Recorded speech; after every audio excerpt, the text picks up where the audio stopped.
Hello everyone, exercise 5.1 question number 3 first part. Question number 3 first part थोड़ा shortcut में कर लेते हैं। वो इसलिए क्योंकि इसमें ज्यादा कुछ करना नहीं है। क्यों नहीं करना है? देखिए फर्स्ट पार्ट में 3 1 -1 -3 ये जो एक दे रखी हमें क्या लिखा हुआ है कि following AP find the first term and common. इसमें ये एपीज की नंबर्स हमें दिए हुए हैं। ये सिचुएशन जो बनाकर दे रखी है वो एपी की दी हुई है। हमें चेक नहीं करना है कि एपी में है या नहीं है। ओके, तो मैं सिर्फ और सिर्फ first term common difference find करना है। फर्स्ट टर्म स्मॉल ए होती है, कॉमन डिफरेंस स्मॉल डी होती है और स्मॉल डी निकालने का जनरल फॉर्मूला होता है A2 - A1। वैसे तो A3 - A2 A4 - A3 भी होता है, पर हम अगर एपी है तो हम स्मॉल डी सिर्फ और सिर्फ A2 - A1 से ही निकालेंगे। बढ़िया, पहला वाला नंबर A3 हो गया।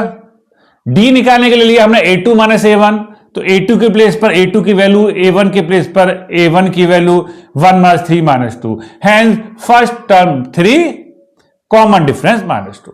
क्लियर? कुछ करना नहीं पड़ा, कुछ भी ज्यादा मेहनत नहीं है। सेकंड पार्ट देख लीजिए। A की वैल्यू -5, पहला वाला number.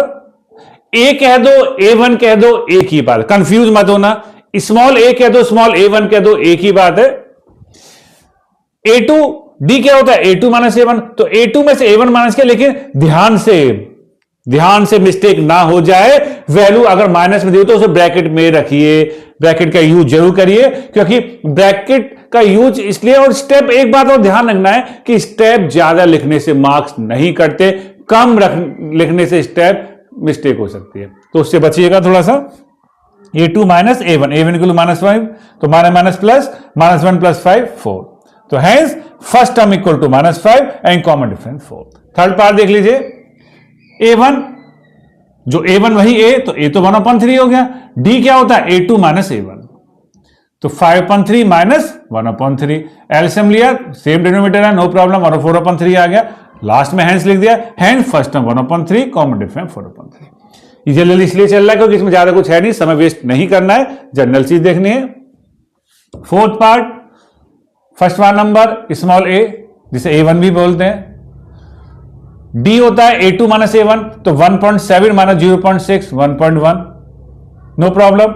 Hence first term 0.6 common difference 1.1। तो मुझे लगता है इसमें ज्यादा कुछ आपको प्रॉब्लम आएगी नहीं।